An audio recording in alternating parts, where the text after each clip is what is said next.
Hello, glad that you decided to push play today. It is just me in your ears. My better half, Eddie, will join us for the next podcast. Today, I am bringing you an episode that is really geared toward road runners that are looking to transition into trail running. And there's a lot of questions, a lot of myths and mysteries about this type of big step into the world of trail. And so I'm going to start with just 5 things. Look for some future episodes where I will also be doing other solo sessions where I am going to break down a little bit more about trail running, ultra running, mountain running. They're pretty distinct in and of themselves, but they also have mainly and mostly a lot of similarities. But what is so cool about trail running right now is that it is a wildly, quickly growing sport, and the distances in trail are not just for those that want to run the ultra distance. We're seeing distances like 10Ks, 15Ks, half marathons, full marathons. So I really love this side of trail running. I think for a long time when we would think of trail running, we would immediately think that it was the ultra distance, so a 50K, 100-miler. There's the rise now of what I like to call these epics. It's beyond the 100-miler, anything beyond 100 miles from 135 miles, 150, 200, 250. And we see Destination Trails is debuting the first 300-mile race this year. So lots of exciting things are happening in trail. And I'll tell you what, regardless of the distance that you choose, I guarantee you're going to have a lot of fun. Trail running, in my opinion, is just like an adventure, because no matter where you go to trail run, it's different. Trail running, for those of you that are living on the East Coast, your terrain, your environment, the different state parks and what is offered to you right there in your cities, it looks different from those that are running, that are doing trail running maybe in Switzerland or Germany or even here in Southern California. And that's one of my favorite things about trail running, is that no two trails are the same, and all these different races and all these different routes, they offer you not only beauty, but just a chance to challenge yourself, try something new. And man, it's especially fun when you get to take somebody along with you, or when you have the opportunity to do a race. So that is what today's episode is about. We're going to dive into just all things trail running. And I've narrowed it down just to keep it simple today. I had to pick 5 things. So, my top 5 tips for transitioning from road running to trail running. I'd say that there are far more tips, far more topics that I could have talked about today. And like I said, I will in the future. But I'm just going to start with these 5, and in no particular order either. And I really do hope that by the end of this podcast that you feel a little bit more confident about trying out trail running. And maybe for those of you that are our seasoned trail runners that are listening right now, hopefully you will have learned something new. And hopefully, if you have friends and family, you can pass this podcast on to them. So if people are curious, just say, hey, you got to listen to Sally's podcast on this topic, and have them check out the Choose Strong podcast. Because like I said, we'll continue to roll out these solo podcasts that really just tackle specifically trail running, training tips, racing tips, mental toughness tips, and really everything that just encompasses the sport. So I just want to thank you again for being here. This show is brought to you by the Sally McRae Strength app. And whether you are a seasoned runner or you're brand new to the sport, my app is not just for trail and ultra runners. It's for everyone. It's for those of you that are looking to strengthen your body from head to toe. There's even some mental toughness section in there that you can listen to before your races, or if you just need a little bit of motivation. There are some plans in there. So you're going to find a 4-week, 6-week plan in there, which combines running and strength. There's a 50K training plan in there. And there's all types of different routines that you can do straight from your home with very little to no equipment. You don't need to have a gym to use this app. Right there from your phone. And these are my personal workouts. These are the workouts that I created, that I used my entire life, that has helped keep me strong and injury free, and really just feeling good in my body every single day. So you're going to find things in there that I have a whole category called strong knees, a whole category on mobility and stretching. There's categories for lower leg workouts, upper body, core. There's 8-minute workouts in there. Hundreds of workouts are in the app. And I'll tell you what, this is one of the best ways that you can support my work, is by downloading that app. Now, my personal app sits on a platform called Playbook. And when you use my particular code, then you're on my platform. However, you have access to every single trainer that is in the Playbook platform. So I do encourage you to use my link and not the Playbook link. Both of them grant you access to the exact same app. However, I don't get any credit for it. So I really appreciate, for those of you that are already in the app that have been supporting me each year. The app comes out to $99 a year, which breaks down to about $8.50 a month. There are no contracts. You can cancel at any time, or you can just do a month to month. So, you can only try it out for a month if you want, or 2 months or 3 months. See if it fits you. Like I said earlier, there's hundreds of other amazing trainers that are in there. So if you love Pilates or yoga, or just different forms of strength training, if you're really into the gym, there's some trainers in there that just have gym specific workouts. But I do encourage you to check it out.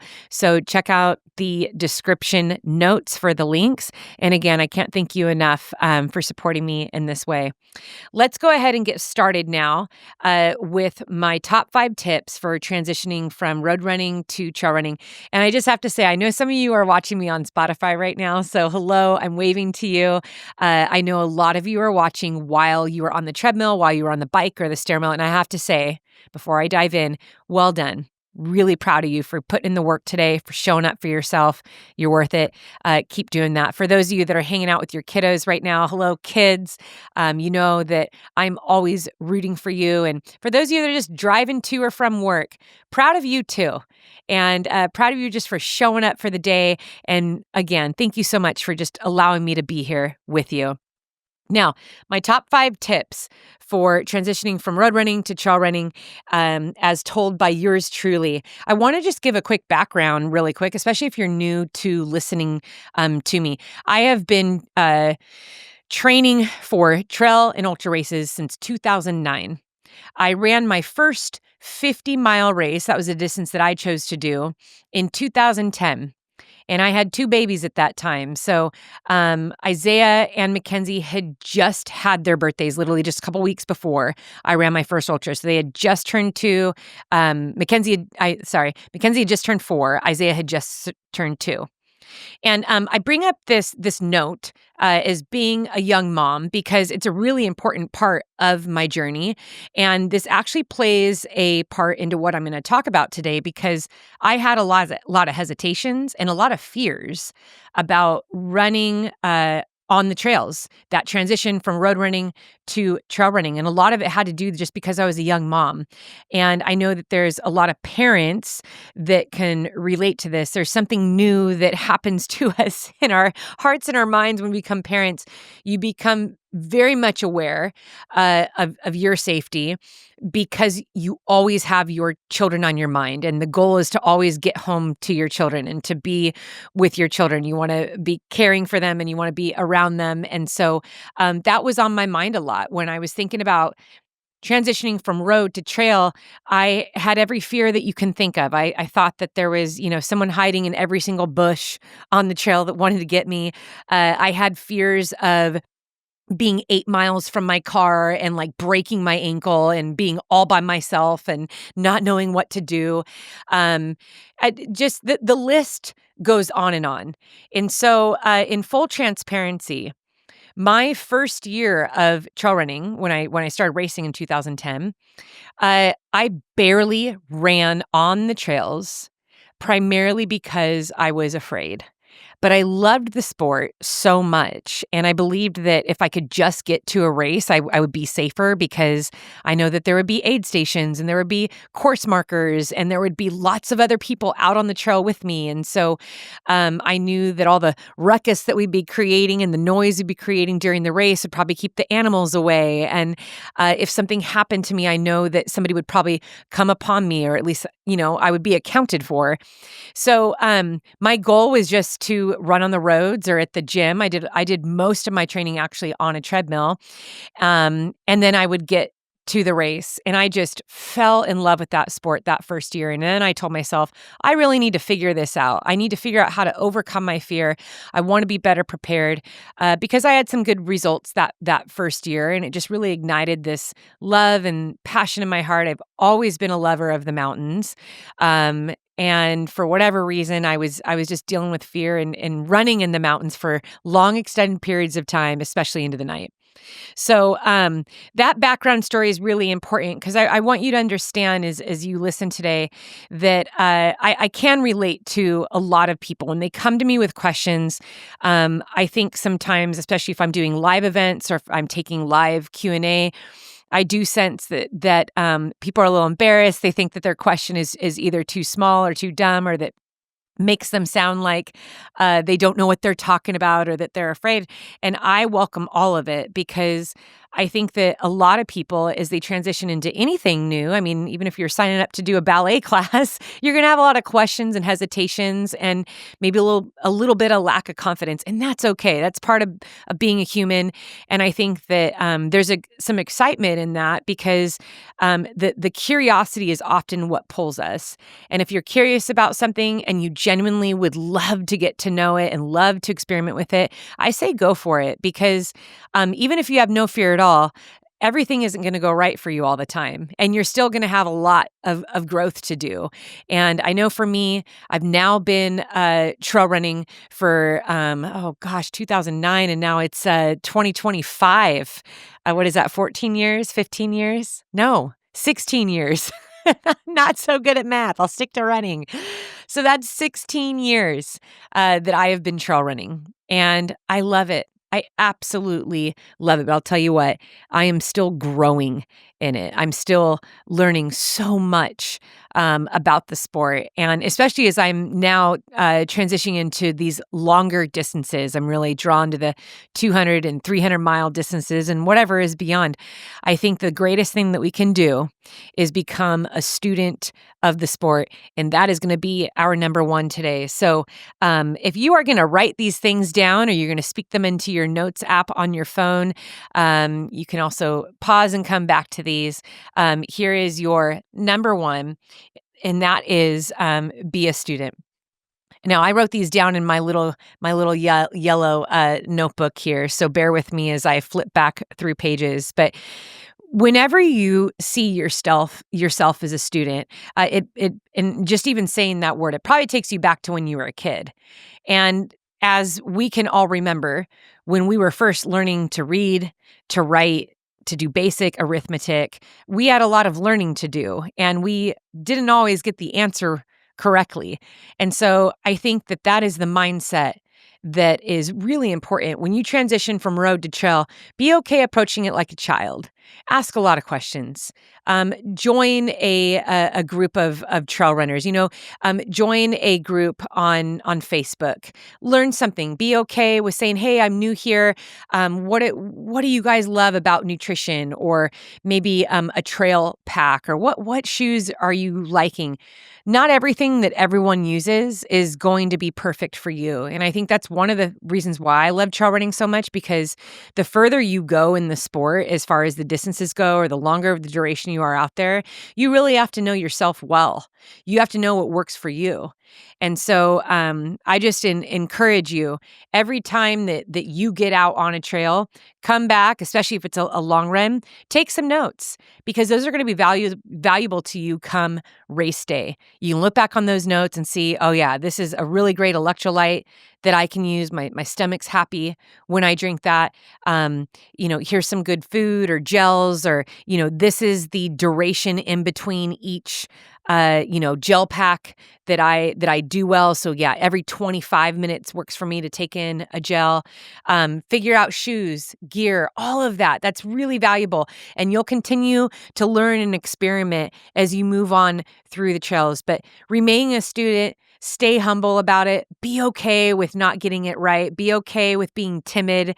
It's okay to be afraid, but it's not okay to sit in your fear. I think that, we all have fears, and sometimes those fears keep us safe. Or if you just don't feel right about a certain area and you're like, I think I need to turn around here, that's okay. Sometimes that's just, our gut talking to ourselves. But I want to just encourage you, don't let fear take away the opportunity. Don't let fear of failure keep you from continuing on in trail running either. I'd say that it's safe to say that every person that has ever tried trail running has made some monumental mistakes and have learned many lessons. We don't hit it out of the ballpark every single time we race, every single time we train. I've been doing this professionally now, thankfully. It was just been such a gift to be able to do this as a profession for over a decade. And even as a professional, I'm still learning a lot. I'm still asking a lot of questions, especially because there's still so much to be discovered about this sport. And so it's a very exciting time. And so put on the mindset of a student, put on the mindset that I'm going to learn and it's okay that I don't know everything. And I say this especially to seasoned road runners because it's very easy to be calculated in road running. It's very easy to get that spreadsheet out and know that when you do that 5-mile route that you're going to run it at this specific pace and that you're going to finish at exactly this time. And we do that when we show up for road races, for a half marathon or a full marathon. We can pretty much give a ballpark time of what we're going to finish. If we put in that consistent training, we could say, okay, yeah, today I could probably do a 350, 355.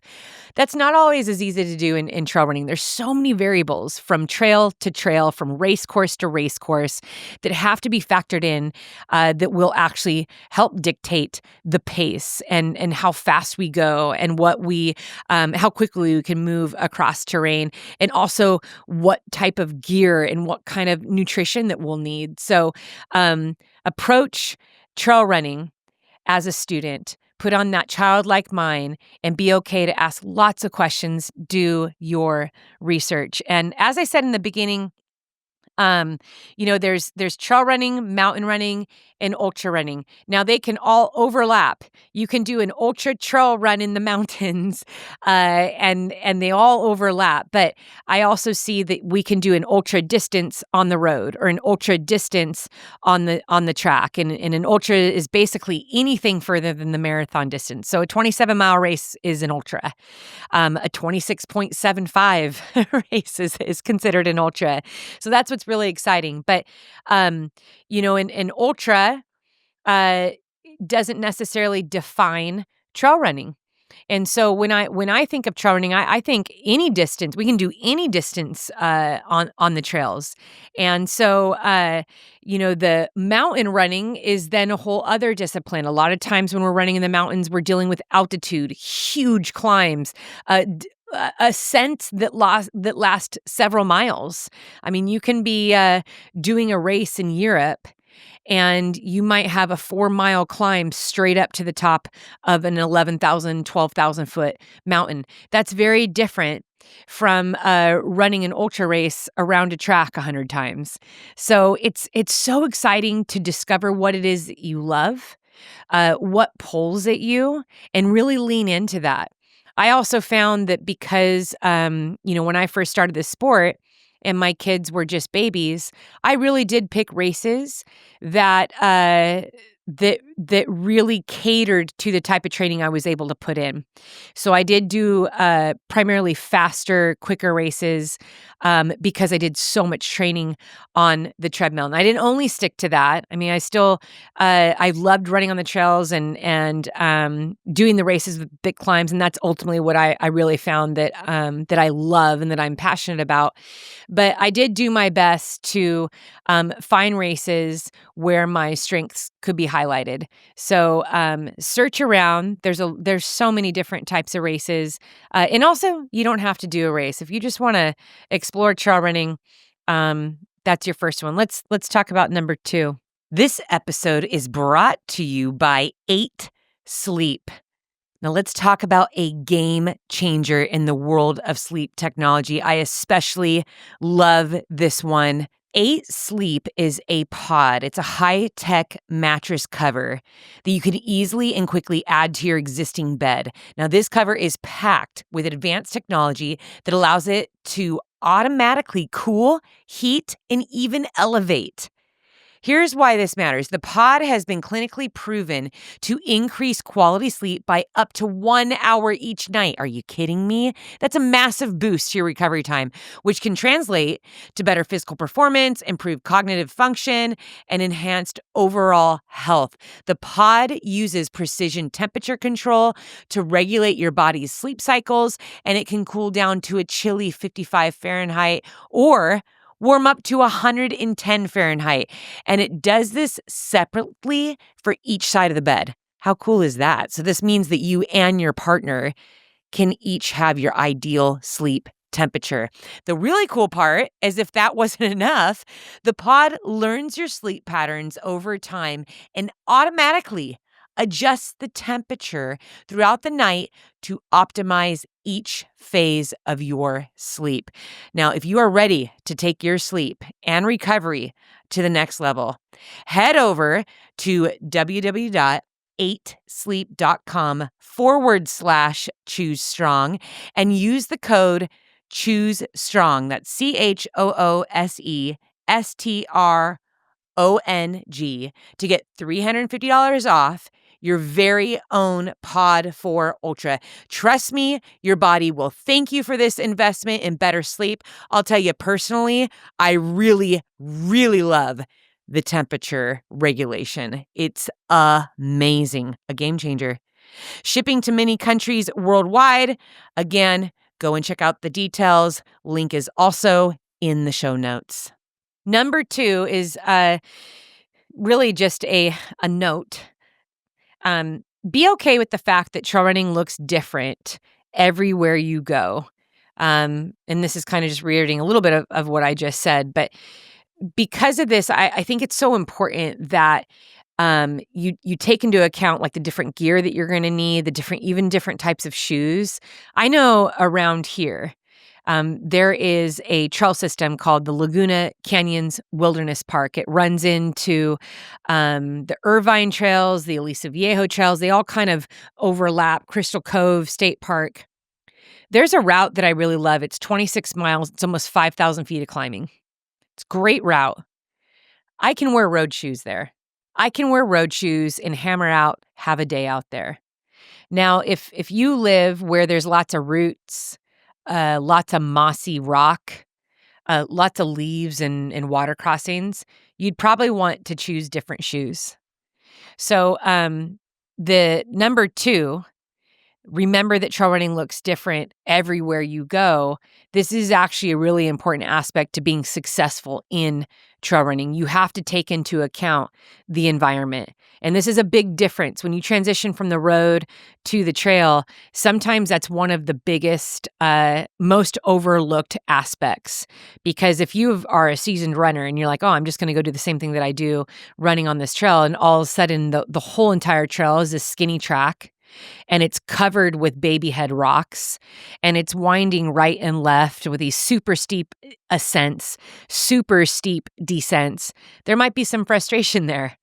Whereas a trail of the same distance, 50 miles away, could be completely smooth, wide fire road. So know that from race to race, course to course, trail running will look different everywhere that you go. And so this brings me to number 3. SPC is what I like to call it, but it's just basically study, prep, and connect. And if there's anything that you're going to take from today, I'd love for you to take number 3 and hold that close to your heart, because this is going to help you stay very, um, uh, not only just safe and prepared, but it's going to make you successful whether you are racing, whether you are training, if you're traveling and exploring, which I tend to do a lot. I travel and explore trails all the time throughout the year. It's one of the greatest joys for me in trail running. I could be driving down a road in Canada and point up to a mountain and just be like, okay, pull up a map. Let's see if there's a trail in there that I can run up. So this is actually really important, because this is what I do. This is what I've been doing for over 15 years now. So SPC is just study, prep, and connect. And it's very important, even if you only have 5 minutes, that you actually study the area that you're about to go into. When you study an area, it gives you confidence. It gives you confidence of not only what to pack in your hydration vest, which if you're brand new to trail running, I do suggest carrying those almost every single time you go on the trails, even if it's of a 3-mile run. It just gives you confidence. If you can kind of think of it as like, you're bringing a backpack to school. It's got all your supplies in it to make sure that you're prepared for every single class. And I think when you're a student, that's what you want. It's okay if your pack's a little bit heavier. It's okay if you're taking a pack even on the shortest runs. You're learning. You're learning about what you need. You might make a lot of mistakes that might have you out on the trail much longer than a seasoned runner, and that's okay. So I highly recommend some type of pack. Now, I have all my favorites. I use the Camelback packs, and I really love the Apex Pro pack, which I know they are revamping, but we are giving that away in our challenge this month. But that's a great pack. There's a lot of great brands that are out there, so do a little research on a good pack, and make sure that you pack it. But take at least 5 minutes if you are rush for time. And what you're going to do is you're going to look up the name of the trail. You're going to look up the surrounding area, and there's a few things that I always like to look out for. And it isn't always fun to have to embrace this, but I think it's wise. I think it's wise to know a few things. One, is there animal activity in the area? Now, in all my years of trail running, I have never been stalked by an animal. And that was, and still is, top of the list of fear for me. But I've been out on the trails all over the world, and have not been attacked by an animal. I shouldn't say stalked, because I have had coyotes stalk me. So I can't say that I have never been stalked by an animal, but I'm very used to coyotes, especially here in Southern California. They're everywhere. I mean, I see them when I go down to my car just right here in my neighborhood, and I live really close to the beach. So they're like in the wetlands area that come down from our trails. I see them often, and I'm not afraid of them. I know how to operate with them. I don't ever bother them or try to touch them or anything, but I think what's important is to let them know I'm not prey. So I usually stand up to them and put my hands above my head, and I'll yell out really loud, and I might even stop my feet towards them, and they usually end up running away. So there's only been a couple times that they've packed up and come after me, but nothing crazy at all. Nothing that ever, like, genuinely ever scared me. I knew what to do. I knew to get off the trail and just to kind of get out of that area. So I think this is important. This actually has always really helped me, because my first encounter with coyotes, I knew there was coyotes out there. I knew that, and I talked to a lot of people about coyotes. I did research on coyotes. I've read so many different articles about how to be and how to behave and what to look for and what they're like, and what happens when they start getting aggressive. And I think that is such good knowledge to have. It doesn't take a lot to learn those things, especially with how quickly we can get information now on the web. I mean, I'm pretty confident you could just ask AI, tell me about coyotes, and you're going to learn something. But study the animal life, animal activity on the trail, and there might be none. I mean, there might be no animals at all. And like I said, it's rare if I ever see them. But if I do, for the most part, animals are not looking for you. They don't want a human. If Typically, if an animal ever gets aggressive, it is because it has been threatened, or it feels like you are threatening their babies. So if it's a female, yeah, it's not a good day when you run into a mama bear and her cubs. So, but again, these things are really rare and shouldn't keep you from going on the trails. There's things that we do as trail runners, as hikers. When we go out into nature, we stay on our path, and we remain respectful to animals and nature around us. And if we just do that, you know, most of the time we're totally fine. So I can't say 100% of the time. There's always stories and mishaps, but I'll tell you what, for as long as I've been doing this, man, there's been many days where I feel much safer running in the mountains than I do on the road. And I stand pretty firm in that. The next thing is prep. So, oh wait, I did cover. I said study wildlife. Oh, the second thing that it is good for you to study is actually study all the trails in that area. Now, there's a lot of really great apps out there. Um, there's a very like user everyone friendly app called All Trails. Uh, Make sure you do your research if you do use that. The reason why I like All Trails is because I've used it all over the world. It's kind of like a Yelp. So some of it, sometimes the trails are like hit and miss there, but I have found some really cool trails using the All Trails app. One of the reasons why I like it is because people leave reviews. And then they will also leave like notes for you if they're like, hey, this trail actually is private property. Don't go to this trail. Or, hey, the parking is actually a half mile up the road, but the description says that it's here. Make sure that you park next to the red barn. And it's been so helpful to me over the year. There's also lots of pictures.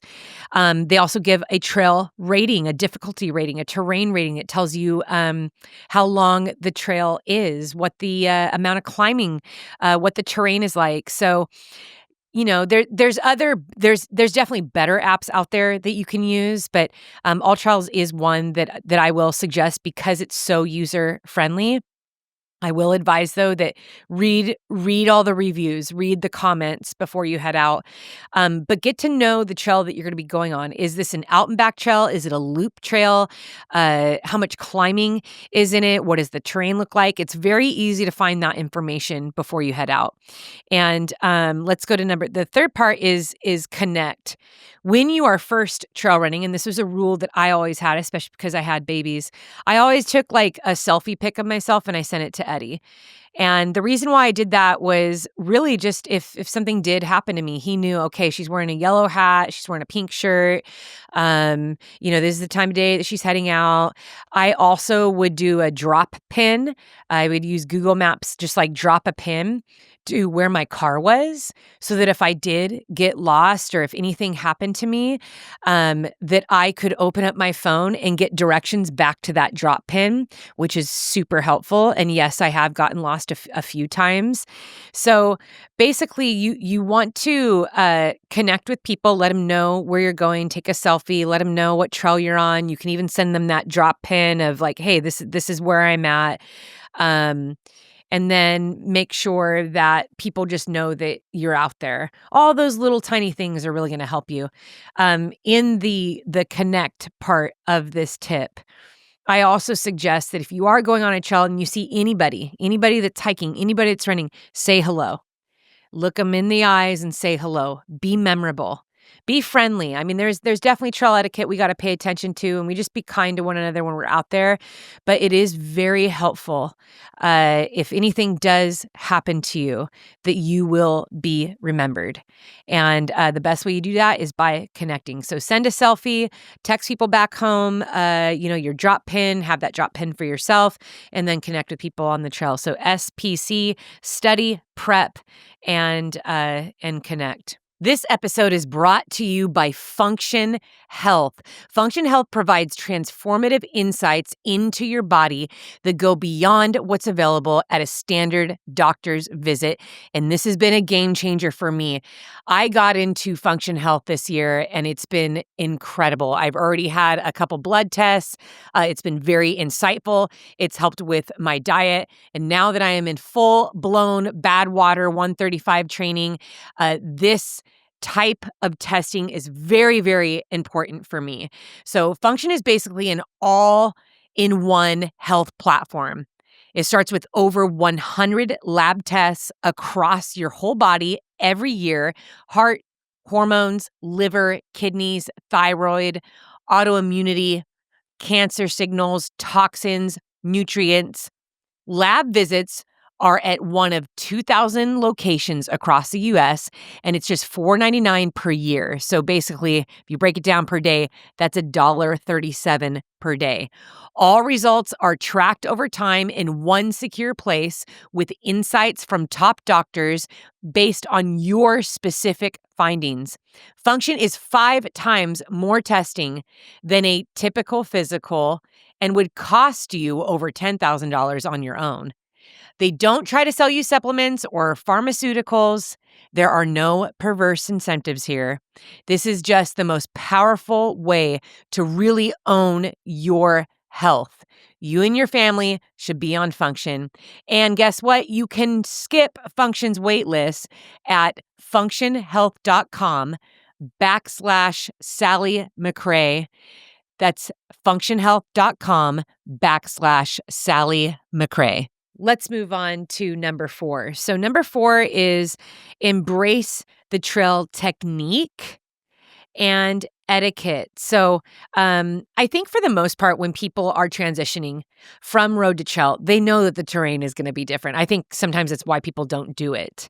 But I want to encourage you, as a very powerful tip, to embrace it. Be okay with it being new and feeling hard and feeling awkward. And you might trip a lot, and that's okay. Especially in the beginning, we all trip. But you know what? I still trip. And the key is just to make sure that you have your eyes on the ground. It really isn't like these big, gnarly descents where people fall. It's the little tiny rock that is sticking out in the dirt, or like limestone or something so small where people trip. I'll tell you what, all of my falls have been just clipping my toe on the edge of a little rock in the ground. I wish that I had these epic falls. I'm barreling down the side of a mountain and I go tumbling, but no, that doesn't happen. So it typically happens when we least expect it, when we start to kind of relax into the trail, and then boom, there's that trip. So embrace the trail technique. Trail technique is going to require you to pick up your feet just a little bit more. So drive those knees up a little bit more. I always encourage people, if you need a visual, or if this is a better way for you to learn or to kind of really connect with this, embracing the trail, is run like a squirrel. I know that sounds kind of funny, but if you've ever watched a squirrel move, they're very quick. They move quickly across any type of terrain. So whether it's, pine needles or a bed of rocks and gravel, they kind of move across it very quickly. They don't pause at big rocks and try to balance. They don't pause on the downhills. The best way to get across technical terrain is to shorten your stride, pick up your feet a little bit, and just move quickly. So it's quick steps. I find that people who have a background in soccer, football, basketball, all those sports, they really require you to have some degree of agility in your training. So you're used to running over ladders. You're using cones, the little mini hurdles. You're really good laterally moving side to side. If you have that in your background, I always say, when you get to trails, when you get to a technical section, I want you to envision cones and soccer balls and basketballs and all of that, and move quickly, side to side, pick up those feet. Know that when you embrace the fact that trail running is just going to feel different from road running, that's where it can become fun. I think sometimes the frustration comes in trail running for people that are transitioning from road to trail because they want to feel the same way they do on the road, especially for our faster runners. So, if you're hammering out, 1:30 half marathon on the road, and then you go to do a half marathon on the trail and you're like, oh my gosh, that took me 2.5 hours. What in the world? Well, climbing has a big part. Terrain has a big part. It definitely is a learning curve, and that's okay. That really is the fun part. It genuinely is an adventure. And this kind of goes in if you are living in a mountainous area, so your trails are actually in the mountains. Remember that altitude definitely plays a part. The thinner the air, the higher you go. When you get up on ridges, when you have scree and gravel, and your feet don't feel as secure on the trail. All these things factor in to variables that really make the sport what it is. So, we become mentally tougher when we get on the trails. We are actually, in order to finish a trail run, in order to finish a race, we have to stay focused. We have to be okay with being flexible and figuring out problems really with every single step. And really, when you embrace that side of trail running, I think it makes you a tougher athlete. I think also it makes the sport a little bit more engaging. That's the part of it that people find is so much fun. It's not just about going out and hammering flat miles on the road. There's all these variables you need to consider. Let's talk about water crossing, which is water crossings are very common in trail running, depending on, what side of the world you're racing on. But I've taken part in all types of water crossings up to my chest, all the way down to just the ankles. But, those wet shoes and socks, that's a whole other variable that you have to work through. Are you going to change your socks? Do you have good shoes that empty out that water really well? Do you have the kind of feet that are prone to blisters when your feet get wet? Should you carry an extra pair of socks in your pack? Lots of different variables to consider, but I'll tell you what, it's just so much fun. And the other thing I think, and I'm just going to throw this out there because I did just touch a little bit on etiquette. So when we embracing trail technique, the climbing, the descending, the technical terrain, the altitude, the crossing, a few just quick notes on etiquette, because this is definitely something I had to learn. But when it comes to mountain bikers and horses, I just make it a point. I just step off the trail. I have way too many friends who are mountain bikers who have crashed pretty bad, trying to make halting quick stops when they're coming down a trail, 30 miles an hour on a bike. It's very dangerous for them to stop on a dime. That's when they go flying over the bike. So, because of that, I typically don't wear headphones on most trails, especially not in the mountains. If I'm in the mountains, I never wear headphones. If I'm in like bear country, I always have my phone with me. I might turn on like speakerphone music and just play music for noise, especially if I'm by myself, which I do tend to go to very remote places. I don't think it's always good to play music if you're on a crowded, popular trail. But what I do think is when we run with maybe one earbud, because I love running with music, or listen to a podcast while I'm running. But if we run with one earbud, we can hear people and animals around us. It just keeps us safe. And if you do happen to live on a fairly secluded trail, I don't think there's anything wrong with, playing a little bit of music. And, if you see people coming up, just turn it down, put it on pause or whatever. But making sure that you can hear your surroundings is pretty crucial. And that just helps you be a friendlier trail runner as well. So, typically, if someone has a horse coming at you, I would think most of the times when I approach horses and their owners, they say, hey, they're used to a lot of people. You're not going to spook me, but I appreciate you stepping off the trail. I always step off the trail and I immediately talk calmly to the owner. What this does, it just allows the horse to be a little bit more at peace as it passes you. So instead of blowing past a horse or, potentially scaring the horse, you can make friends with the owner. And yeah, you're pausing for 30 seconds, right? So we can definitely do that. Now, there's always debate on uphill, downhill, who has the right of way. Is it the runner that's running up the hill? Is it the runner that's running down the hill? Personally, I just take it situation by situation, because if I'm hiking straight up a really steep incline and there's two runners barreling like fast down at me, I absolutely step off the trail. And that just comes from personal experience. I know what that feels like. I know it's actually harder on the quads to stop. Also, it's so fun to go down. And if they're moving that much faster than me, it's so much easier for me as the person moving half the pace, or double their pace, just to step off to the side. And typically, I feel like whenever we step off to the side or we give other people benefit of the doubt, you end up making a good friend too. So there's never been a time where I've missed out on training by pausing and moving over on the trail or listening for people around me, for 10, 20, 30 seconds. I think all in all, it ends up building really strong, good community.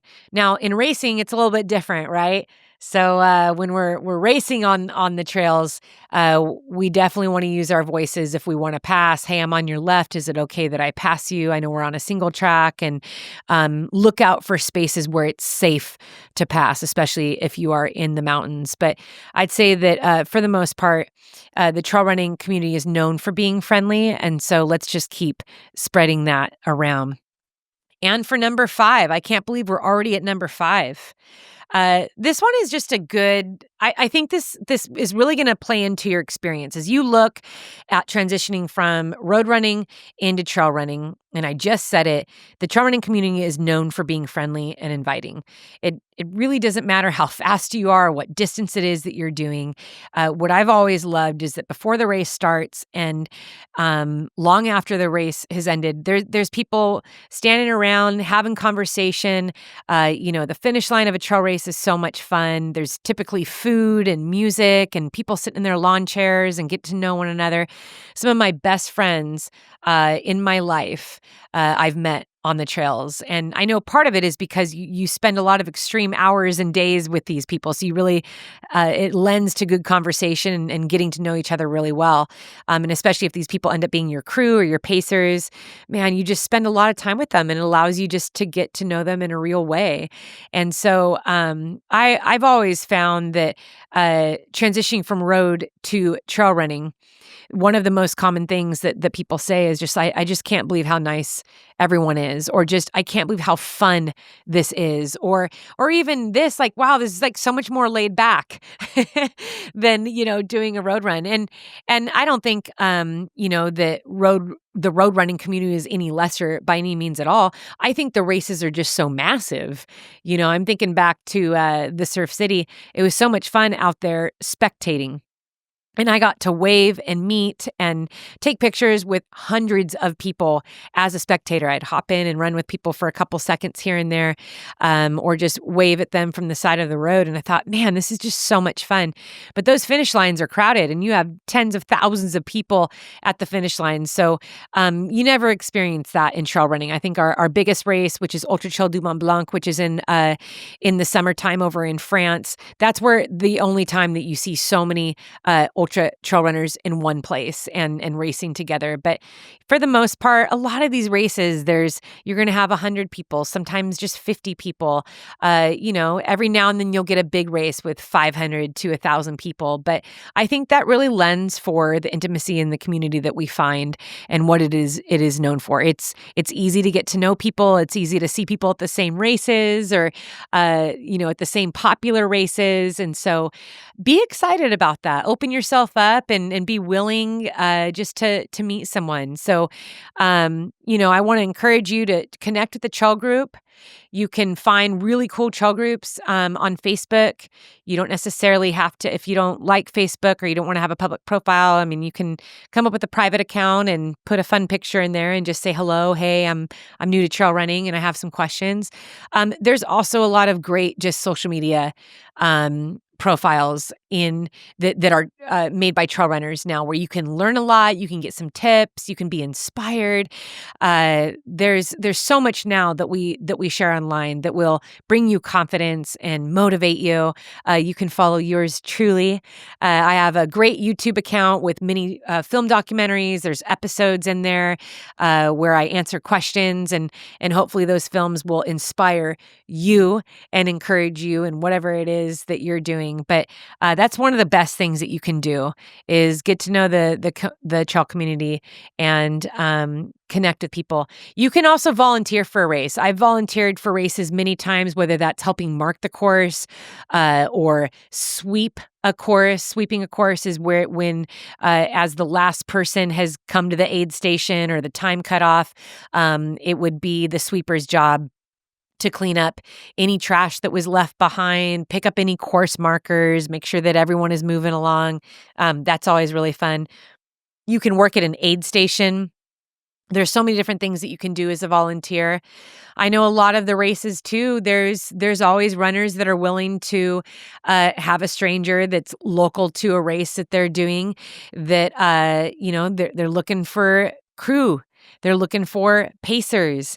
So put yourself out there. You'll probably make some really great friends. But connecting in the trail running community is just part of the joy of trail running. And that is my 5 tips. Those are like the first 5 tips. Like I said at the start of this podcast, I could talk extensively. I could give you 20 things that are important, as you transition from road running to trail running. But the top 5, trail running looks different for everywhere that you go. That's number 1. Which makes it so exciting. So embrace that. Number 2, study, prep, and connect, SPC, before heading into the mountains or on the trails. So there we talked about study the area, prep your gear, and then connect with people. Let them know that you're heading out. Number 3, embrace the trail technique. You're climbing, you're descending. There's technical terrain, there's water crossing, there's altitude. You have to learn how to eat and drink and move along, use headlamps, use storm jackets, and all the different things. And then pay attention to trail etiquette. Be kind out there. Allow animals and, fast mountain bikes or people barreling down the trail at you. Step aside, be kind, share a smile. That's part of being in the community. Number 4 was become a student. That's one of the best things we can do in every area of our lives. And when you approach trail running as a student, you will continue to grow for all your years. As I shared with you, I'm still making lots of mistakes. I'm still growing. I'm still learning in this sport. And I'll tell you, that's one of the things that keeps me coming back to it. There's so much to learn about this sport, and it's so exciting. And then that last one is just connect with a trail group or a running group in the area that runs on the trails. Volunteer for a race. Reach out and help a runner, whether that's as a crew chief or pacing. But I'll tell you what, listeners, I'm excited for you. I'm really excited that you listened to this episode. Hopefully I'll get to meet you at a trail race or a running event one day. I'd love to hear your story about transitioning from the road to the trails. And I want to add a little note there too. There's a lot of people who run on trails or race on trails who primarily train on the road. Not everyone gets to live at the base of a mountain or right down the road from a trail system. But I do believe that even if you run primarily on the roads, you can still do trail racing. And that is a whole other topic that I will cover in a later podcast. But know that there's a lot of good in road running, that good leg turnover. It's good for bone strength. It's good for workouts. It's good for sticking to your training plan if you don't have time to drive out to a trail, but you can step out your door and get that run in. But whatever it is, I am very excited that you are going to try out trail running, no matter the distance, whether it's a 5K or a 500K. It's pretty exciting to see what your body is capable of doing. And it's okay to be afraid. It's okay to have your hesitations and maybe lack a little confidence in the beginning. But I'll tell you what, you'll never know unless you go. And it's very true that you were built to be strong. It is in you. You are resilient and you are capable of so much more than you know. And you just keep coming back to this podcast because I'm gonna keep injecting you with that truth. And I'm gonna keep cheering for you. And I'm gonna keep telling you to keep choosing strong in all you do.